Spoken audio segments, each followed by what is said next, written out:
Something strange is happening in the forests of Africa. Chimpanzees are doing things no one has seen them do before. They are having pool parties. But that's not all. At a site called Fangoli in Senegal, they have also invented a remarkable way to catch a meal. They are making spears and hunting, just like our ancestors. Fresh steaks in a swimming pool?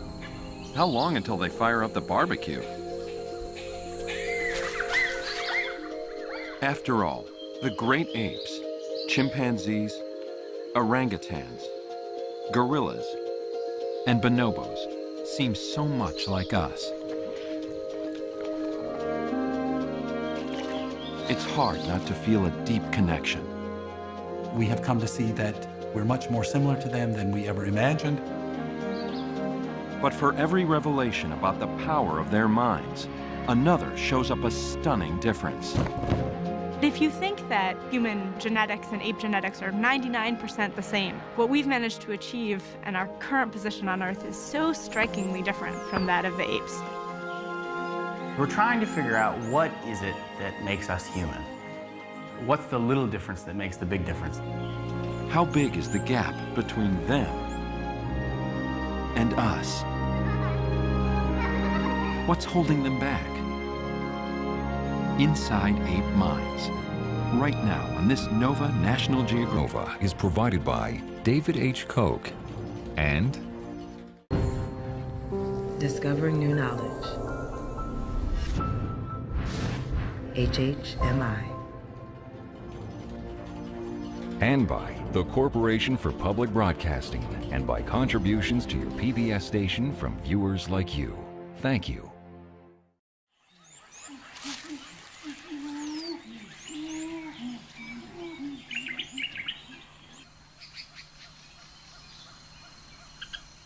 In a remote part of Africa, there's something new under the sun.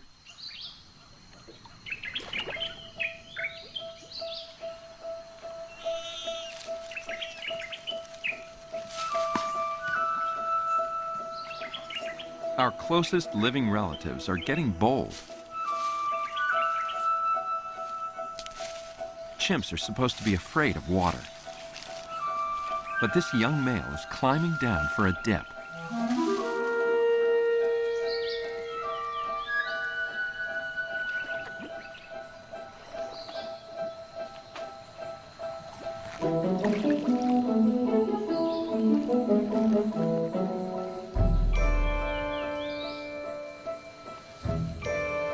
He keeps a hand on a natural safety line as he overcomes his fear.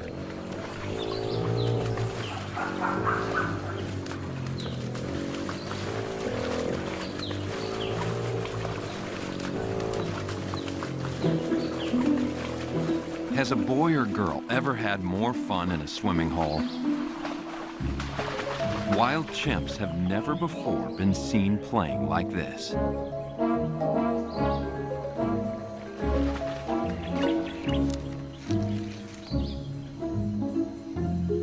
At Fangoli, Senegal, anthropologist Jill Kreitz and psychologist Andrew Whiten are getting an extraordinary glimpse of chimp emotions. The personality of a chimpanzee is extremely excitable. I've hardly ever seen a facial expression like that. I mean, that was extreme excitement to the stage of kind of losing control. It's not merely just to cool off. I mean, the juveniles have fun. I mean, they play in the water. They play a lot in the water.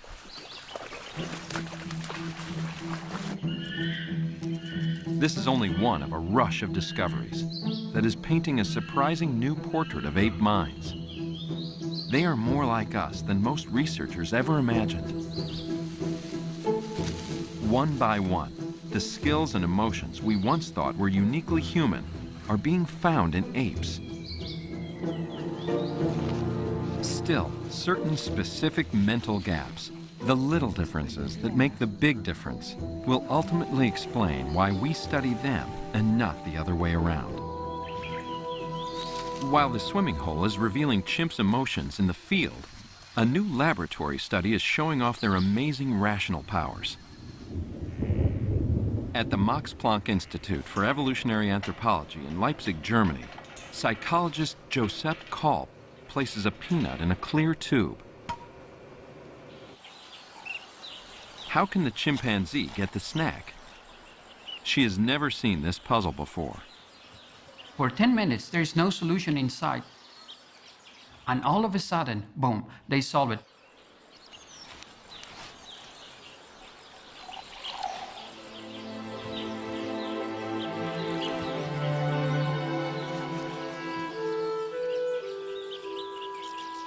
They have to understand that they can use the water as a tool.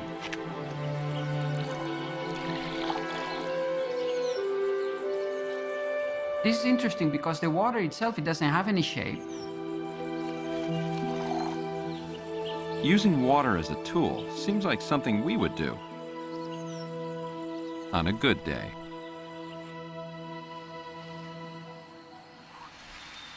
Another tool is being put to remarkable use by wild chimps in their quest for a meal. Back in Senegal, Jill Preetz has been keeping a close eye on chimps' eating habits. Throughout Africa, chimps eat almost anything, and they have a particular taste for meat. Here, their favorite prey is the bush baby, a small nocturnal primate. But these chimps aren't catching bush babies bare-handed. Preetz has seen chimps making spears and using them to hunt. Andrew Whiten hopes to join the ranks of the few who have witnessed this extraordinary behavior. Preetz has just collected a spear jammed in the top of a dead tree. So I'd say, I guess this one is longer than average. Yeah. The average this is about... a big, long and fairly stout one. Yeah. But the length of it's interesting because that's a big hole. Right. And this seems pretty well judged to more or less reach to the end of it. Yeah, in a firm way. It's pretty precise. Yeah. To make a spear, a chimp starts by breaking off a branch, then sharpening the tip. All in the quest to catch a bush baby in its daytime sleeping hollow. So the next step would be that the chimp would approach the cavity and sometimes look in, take the tool, jab forcefully into the cavity multiple times. It may not be ice pick sharp, but when driven by an arm up to 5 times as strong as a human's, it's a potentially lethal weapon. They always either sniff it or lick it when they withdraw the tool. What they may do is actually break open the entire cavity, and if they're lucky, find a bush baby inside. Break, strip, sharpen, stab. These chimps take a series of distinct steps in a carefully premeditated hunt.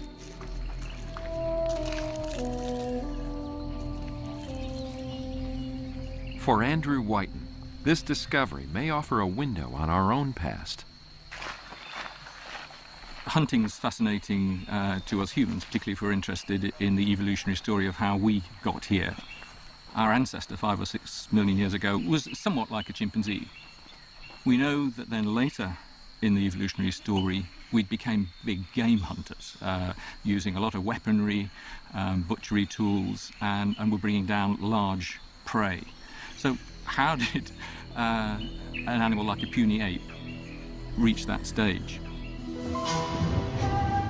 Preetz and Whiten are closing in on the answers.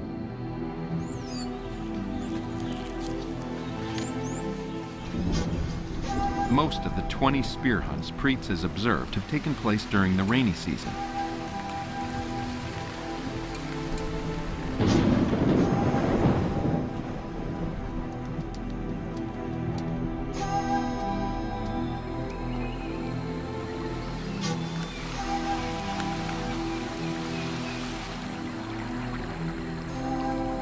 Over time, she has seen every stage of the kill.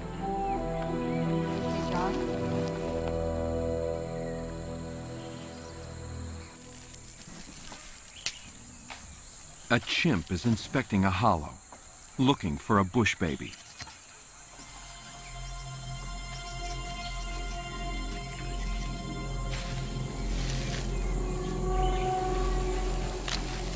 She breaks off a branch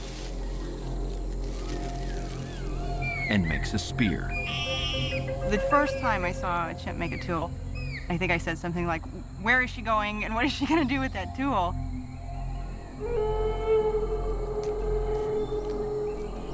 She nibbles the tip to sharpen it. Then, with the aid of her foot, she aims the point into a hollow.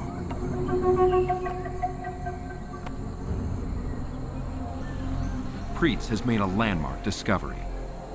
Never before has any non-human species been known to routinely make and use deadly weapons. So what does spear hunting reveal about how chimpanzees think?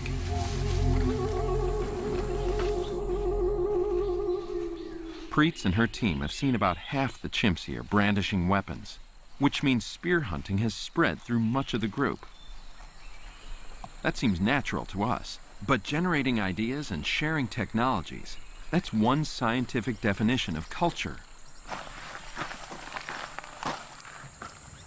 For Whiten, culture includes the human arts, from opera to Oprah, but it also covers the rudimentary traditions of ape societies. If you know enough about the behavior of an individual, you can actually know where they come from. So if you know someone wears a tartan kilt, if they play the bagpipes, if they enjoy porridge for breakfast, they probably, you can tell, come from Scotland. So if you know that a chimpanzee is one of several in its group that enjoy coming and dunking themselves in a pond like this, and also that they sharpen sticks and actually use those as primitive kinds of weapons, then that chimpanzee comes from Farm Goldie.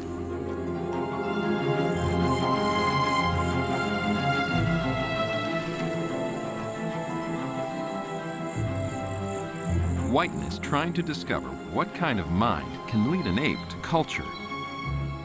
Young watch their parents, sometimes very intently, and over the following months and years, they acquire that behavior. So you have to be able to copy.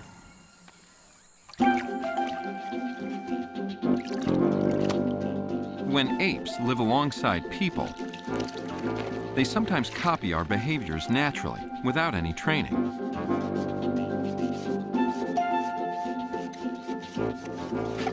Copying someone else's successful actions beats reinventing them from scratch.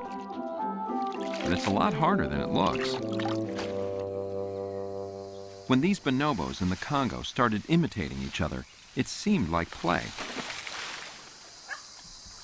But they were actually relying on a sophisticated skill set for copying. You see some other animal doing something that you want to do, and being able to figure out just by watching how they're doing that so you can do it yourself is actually an incredibly complicated skill with lots of steps to it.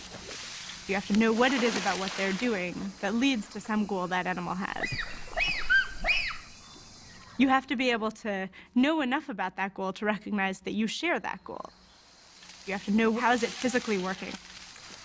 You have to know enough about your body and other bodies to be able to line them up.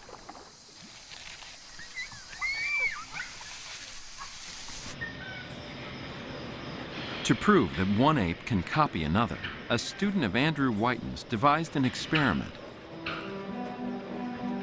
At the Keeling Center of the University of Texas, Antoine Spiteri has built a kind of slot machine for apes. He loads it with a grape. To get the fruit, a chimp must first turn a disc to allow the grape to drop through a hole.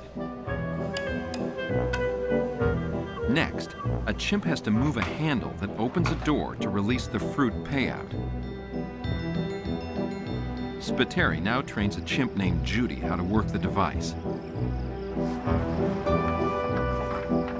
On her own, she'd never figure it out. But thanks to a sweet liquid reward, she learns the sequence of 2 steps. Rotate, then push. Ka-ching! Next, Judy's groupmates enter the crowd. Spiteri wants to know if, just by watching, the chimps in the peanut gallery will learn the technique. Can these apes ape to win this food-finding game? One chimp seems to think she's got it and shoves Judy aside. A minute ago, Judy was the only one with the knowledge. Now another has it. And quickly, the trick spreads throughout the group. But for Spiteri, the most important question remains.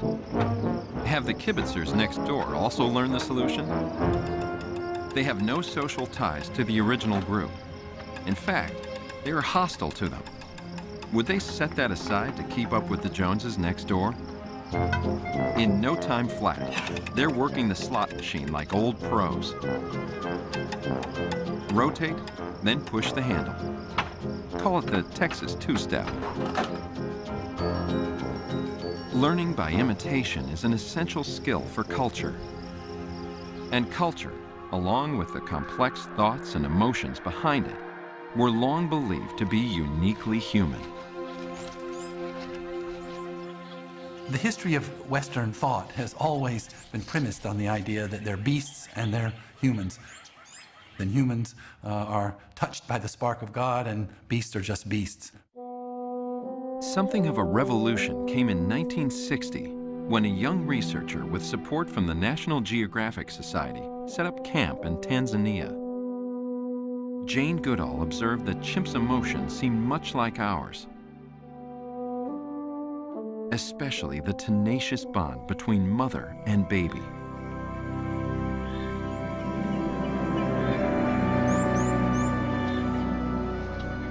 At a site called Basu in Western Africa, Japanese researchers recorded the story of an ill 2-year-old chimp.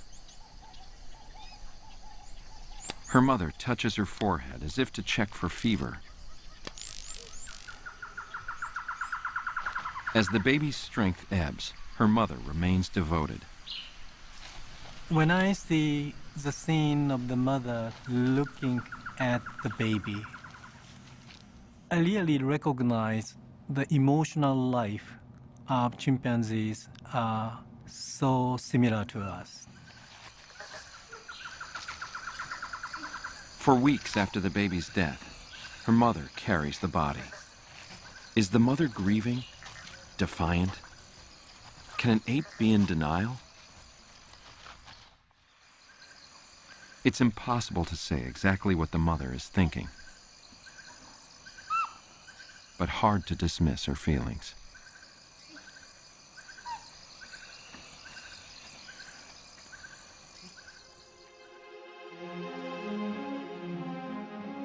Putting ape emotions on the map was only one of Goodall's accomplishments.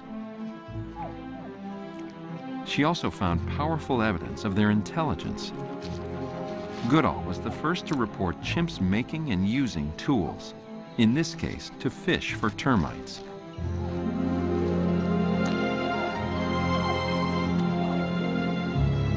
When she found termite fishing, people were so surprised and thought we should change the definition of humans, or we should include chimpanzees as humans. What Goodall couldn't have known was that at a place called Gualugo, other chimps had an even more sophisticated way to catch termites. First, they use a big stick like a shovel to open the ground. Then they switch to a slender probe to pull up the insects. Perhaps Goodall's most astonishing discovery was that chimps are hunters. She watched a troop catching colobus monkeys by hand. Although no one has established that they actually coordinate their efforts, the chimps seem to be cooperating. And cooperation is, after all, one of the key drivers of human culture. Could apes rev up their culture by working together? Imagine a group of chimps, armed and dangerous, hunting as a band. So why isn't Earth planet of the apes?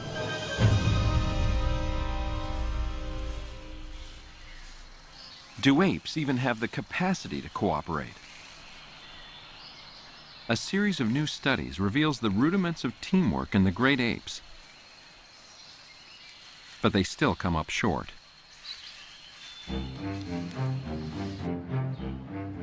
In an experiment at the Great Ape Research Institute in Japan, a chimp knows that food is hidden under a stone.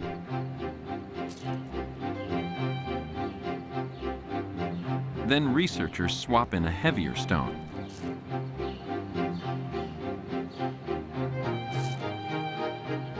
If two chimps each know about the food, can they work together?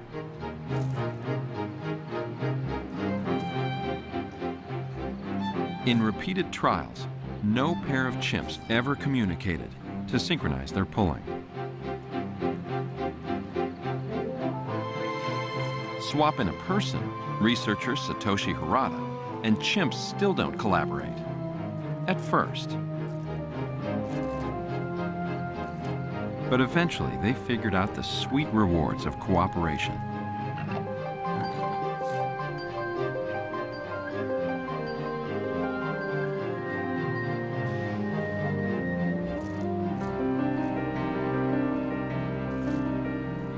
Ultimately, the chimps learned to ask for a helping hand.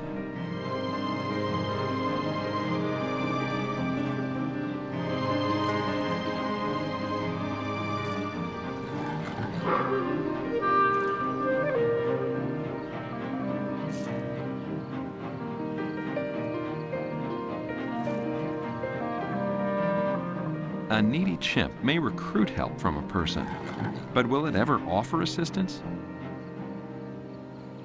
One of the most surprising findings of all of my years of studying apes has been that they actually will help humans.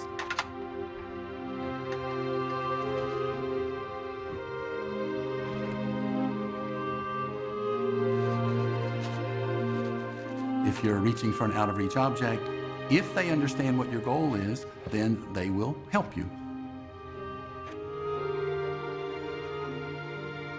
Of course, if you've dropped your banana, forget it. You won't get it back.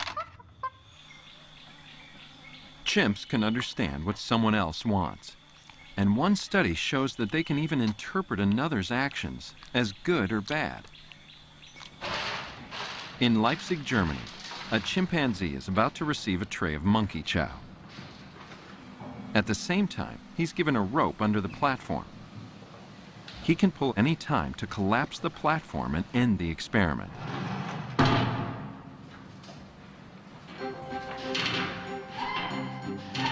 Another chimp now enters the cage.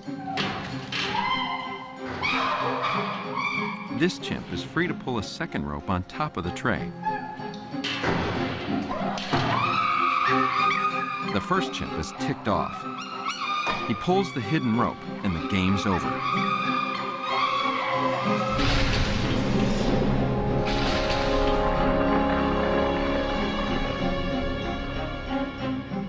Was he just generally outraged, or was he taking specific revenge on the thief?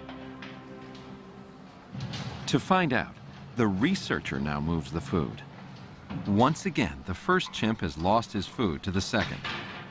All that's changed is who's responsible. In trials where the researcher moves the chow, the first chimp is much less likely to crash the platform. That would punish an innocent chimp who had no intent to do him wrong. They can gauge who is responsible for something that has been done. Humans make a big distinction, and intentions are very important for humans. For instance, take the case in our judicial system, manslaughter and murder. The difference between those two is simply the intent. So chimps have a sense of justice, and they can cooperate with people. Can they collaborate spontaneously with each other?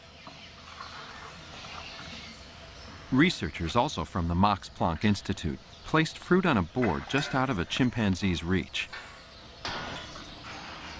The chimps are behind bars, both to keep them from the food and because they can be impulsive, strong, and dangerous.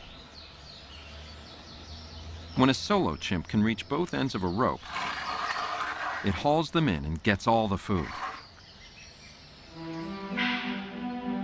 But on some trials, the ends are too far apart. If the chimp pulls just one end, the rope unthreads. The chimp has another option. He can unlock a door to bring in a helper who's been watching.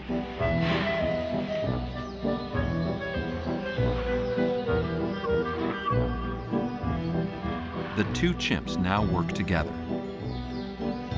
But a series of trials shows that this teamwork doesn't come easily.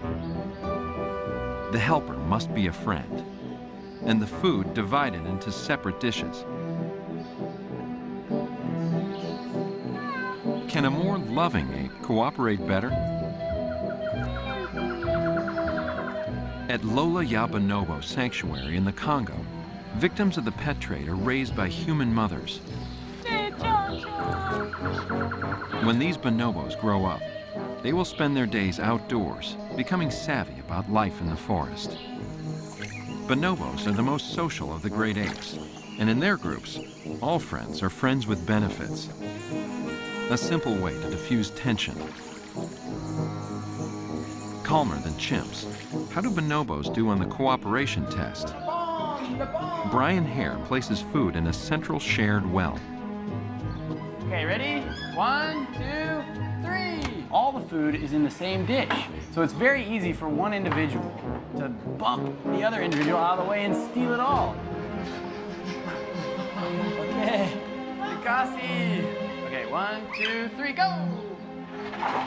It takes the bonobos a while to get on task. Nikasi. But soon they get the hang of it. Yay, bonobo! Yay!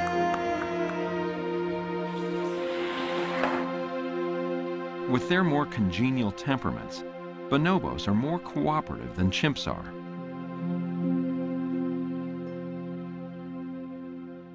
In fact, bonobos may take cooperation even further. When a young male died at Lola Ya Bonobo, workers were trying to remove his body. The staff decided to use sticks and try to move the bonobo towards a door. They mounted an incredible defense of this body that surprised everybody and was extremely moving.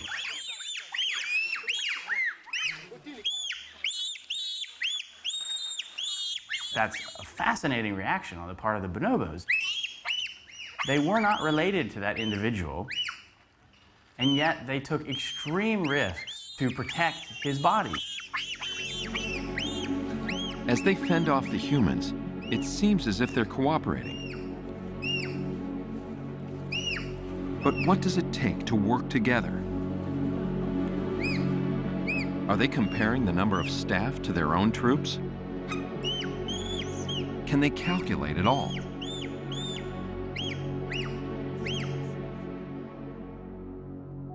At Kyoto University, Tetsuro Matsuzawa's experiments are revealing that chimps can in fact develop an astonishing facility for numbers. He first trained a chimpanzee named Ai to touch the numeral that matched the number of dots. Once Ai knew 0 through 9, Matsuzawa displayed the numerals helter-skelter on a screen. Ai quickly learned to touch them in ascending order.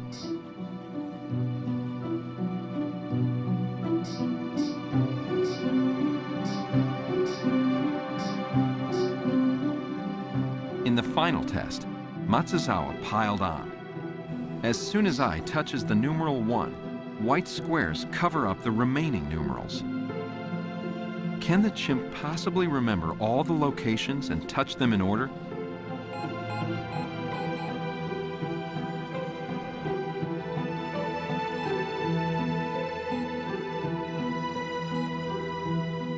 The performance was really amazing. Much better than we have expected. But for Ai, learning numbers was a struggle. Almost the same amount of training was necessary to teach 3, teach 4, or teach 5, or even worse, it takes more time to teach 5 and then 6. I never got the aha feeling that children have when they realize that you just add 1 to get to the next number. In the United States, another ape shows a surprising gift for language. You gonna help get some sticks? Good. A bonobo named Kanzi, now at the Great Ape Trust in Iowa, I need more sticks, too. picked up English without being directly taught. Put the key in the refrigerator. Wearing a mask to avoid cueing Kanzi, researcher Sue Savage Rumbaugh tests his comprehension. Good job. Go get the ball that's outdoors.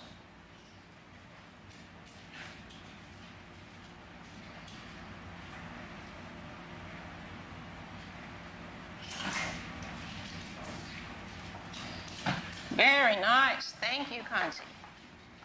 Savage Rumbaugh measures Kanzi's vocabulary at 3,000 spoken English words.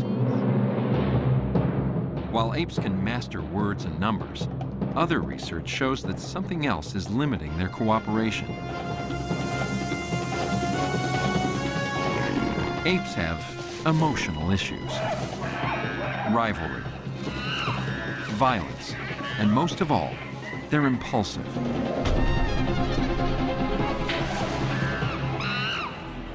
In a celebrated study that investigated impulse control, Sally Boysen of Ohio State University, chimps never overcame their greedy urges. They always reached for more, and so ended up with less. Then Sheba gets 2, so Sarah gets 4. See? Impulse studies have also been run on humans. In a classic experiment from the 1970s, a researcher gave a 4-year-old a simple choice. So if you wait for me to get back, I'll give you this bowl with all of these gummy bears, okay? But if you can't wait, you can push that button like this, and then I'll come back and you can have this bowl with just this one gummy bear, okay? Okay? Okay, I'll be right back.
According to an inconclusive but intriguing study, the longer children resisted temptation, the higher their SAT scores were years later.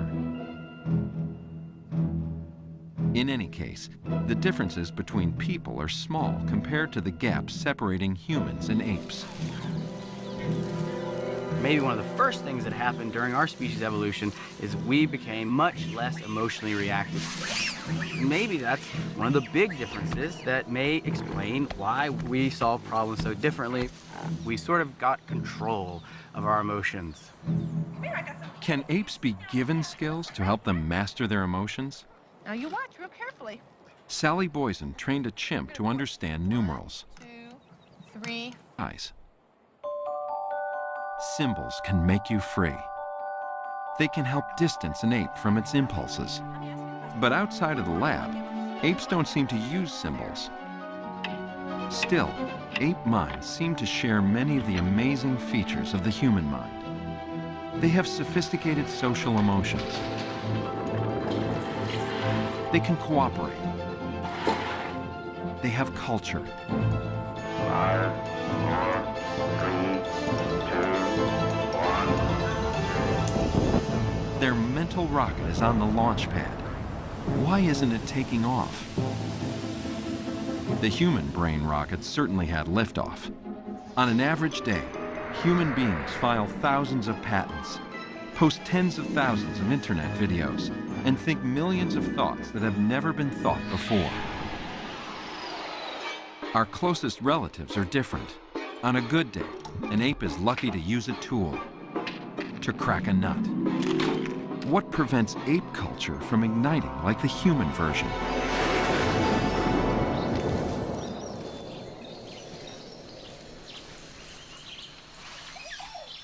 Recent studies that compare the human and ape minds are revealing something surprising. Bonobos like Kanzi show their own kind of genius. Kanzi, could you take off Sue's shoe? Could you take my shoe off, please? You might need to untie it.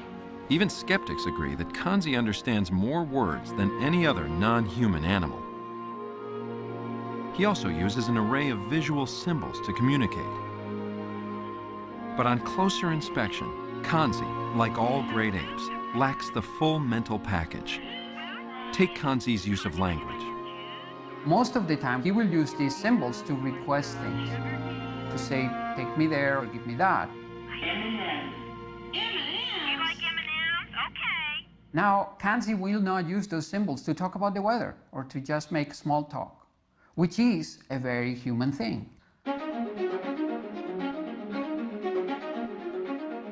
When human infants communicate with others, they engage in a real conversation where each conversational turn is responsive to the turn that came before, and they even ask for clarification if they need. So you say, huh, or you say, yeah, and you let the other one know how the communication is going.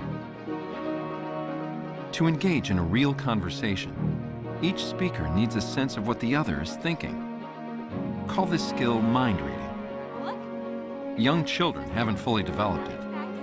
Hey, so Zoe, guess what we're gonna do today? We're gonna play a game with my Princess Sally here. See, this is Princess Sally, and she's got a ball that she really likes. This is her ball, but she has to go away for a little bit, so Princess Sally is gonna hide her ball right over here in the bag. See Princess Sally hiding her ball right there in the purple bag? Yeah? So here she goes. She's gonna go away for just a little bit. Now, while Princess Sally is away, we're gonna play a little trick on her, okay? We're gonna move her ball from the purple bag over here to the green bag. See how we've moved the ball over there? Okay, so guess what? Princess Sally's coming back. Here she is, she came back. Can you tell me, where is Princess Sally gonna first look for her ball? Over here in the green bag. Can you tell me why is Princess Classic studies showed that 3-year-olds make consistent mistakes about what others know. The thing that's amazing about 3-year-olds is how convinced they are about their wrong answer. They're so sure that she's gonna look for her ball where it really is, because she wants it, and that's where it is. Princess Sally's... But by the age of 4, most children are accomplished mind readers. Where is Sally first gonna look for her ball? It's going to look in the purple bag so she can find her ball. She's gonna look in the purple bag. That's the right answer. As recently as 2001, studies seem to show that apes don't know what others are thinking. But then, new experiments began to reveal unexpected skills. In one study, as a chimp approached a treat, Brian Hare moved it out of reach, establishing himself as a competitor. Next, Hare blocked his own view of one treat, but left another in his sight. It looks like they're generating a plan and saying to themselves, okay, I want that food, and the one I'm most likely to get is the one he's not looking at, or the one that if I sneak around, he won't see me, and therefore I can have my yummy banana treat. This chimp seems to know what's on Hare's mind, what he can see and what he can't. So chimps seem to share a bit of our talent for mind reading. Do we have any mental skills that are uniquely our own? A key clue comes from a new experiment. Back at the University of Texas, Victoria Horner shows a chimp how to operate a puzzle box to get a piece of candy. First, she taps. Then she slides.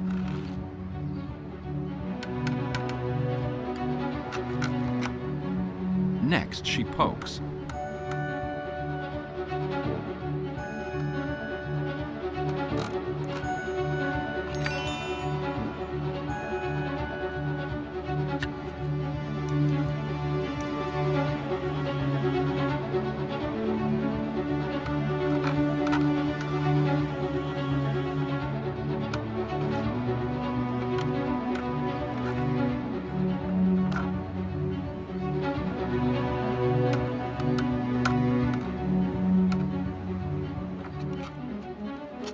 The chimp copies pretty well and gets the sweet. This game we're gonna play is about this special box I brought, all right?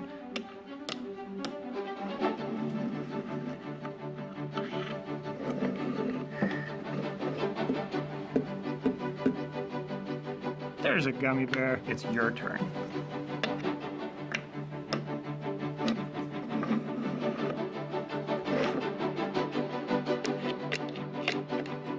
Children copy the actions much as the chimps did. Oh, you got him. All right, there's a gummy bear. Good job. The second box that I show the chimpanzees is this one, and it's identical to the opaque box, except that it's made out of material which is see-through. Only now is it obvious that Horner's tapping and poking don't achieve a thing. The box has a false ceiling.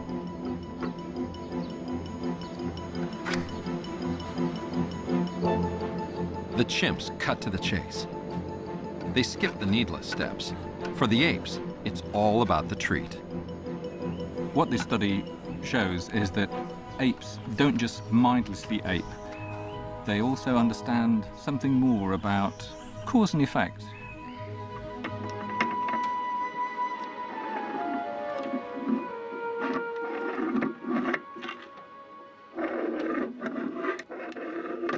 We found something quite surprising. The children were predisposed to copy, even when it meant that they were doing something that was really rather silly. So this seems a little like the chimps are outsmarting the kids in this particular study. There he is. You got him out. Why do kids imitate slavishly? At the root of the children's behavior is the fact that they viewed me as a grown-up, possibly as a teacher. That children expect to be taught is a vital difference. While apes can copy, most researchers believe they don't teach each other. Learning from someone else is the fastest way to get a new idea. Faster than learning by imitation. Faster than inventing a new technology in the first place. In children, a penchant for teaching appears even before language kicks in the form of a deceptively simple gesture. Pointing.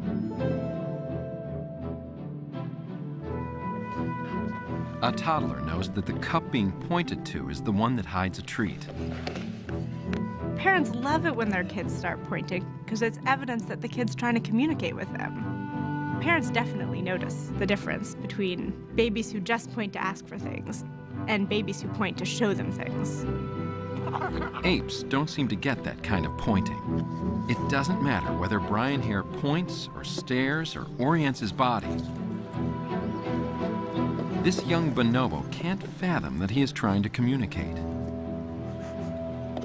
They were clueless at using the information, even after lots and lots of trials. They didn't use the information I provided them, and it was a big surprise to everybody.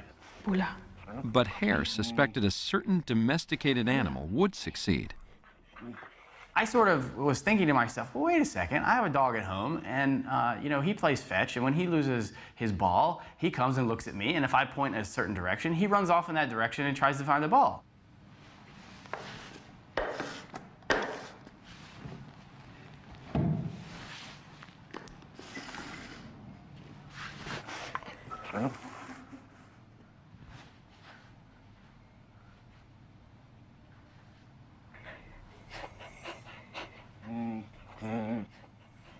Okay. Sure enough, dogs get it. Why dogs and people, but not apes? The answer may spring from the way emotions collide with reason. It's possible that, like dogs, there may have been selection against aggression in humans and selection for tolerant behavior, pro-social behavior, that actually then allowed us to use these cooperative communicative cues in a very different way than other species, even our closest relatives. Pointing has a rational component too. It relies on a particular mental skill. A little difference that makes a big difference. Whenever I point, I'm actually directing your attention towards a third object, and you have to understand that my attention is on that object, and that I'm asking you now to attend to the same object. Yeah. So there's sort of a triangle between us and the object. This mental skill, call it the triangle, turbocharges teamwork. What you'll see with the human mother and baby is that the mother is constantly trying to show the baby what to do, and the baby is trying to tune in to what the mother wants. And so you have a full triangle of mother and baby and the thing in the environment that they're trying to work on.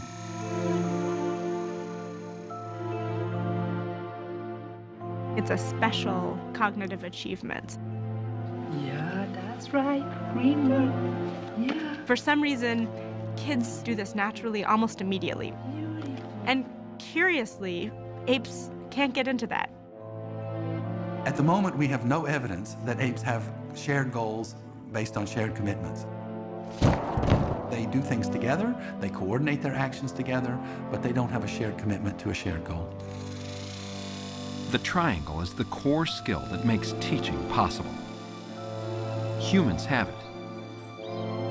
Apes seem to lack it. But apes are also missing one more thing. It's a key emotional driver. Another blue one on top. The passion to cheer each other on. Good. Good. Yeah, that's it. Yeah, like that. Good. Good. Good job. Well done. Good job. This kind of facilitation, giving a hand, encouragement, is the base of teaching. It seems like it's not just a cognitive capacity that's necessary for teaching. There's this other thing, which is wanting to teach, that seems to be really pervasive in humans and maybe mysteriously missing in apes. The pieces are now coming together. Apes have culture, a rare achievement in the animal world.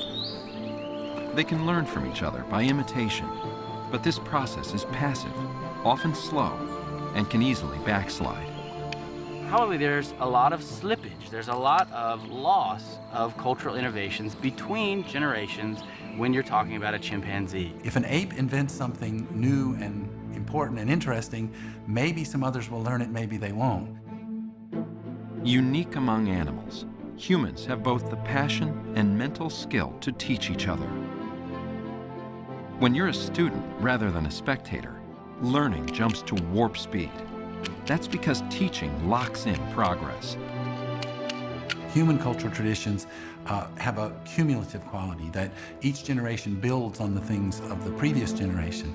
So if you look at the history of any interesting technology, it started out simple, and the children of that generation learned the simple version, but then some genius made an improvement to it, and everyone follows right away, and we get this ratcheting up in complexity. An ape may stand on another's shoulders, but only humans can stand on the intellectual shoulders of giants. It's such a great privilege to be able to work with these animals and try to understand what's going on in their head when they look at you so gingerly and softly. Is it they're thinking, oh, he's such a nice guy, and boy, I wish I knew what was going on in his head? Or is she thinking, gosh, what's that spot? Is it dirt? Could I eat that? In spite of their limitations, when we look into the eyes of a fellow ape, we don't feel a gap, but a deep connection. We can't dismiss a chimp reaching out for help, or a group of unrelated bonobos rallying to the defense of another, or a mother refusing to let go of her dead baby.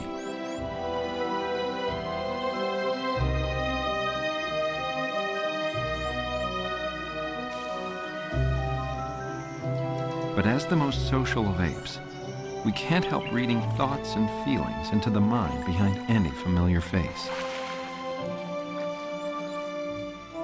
And perhaps that says more about us than them.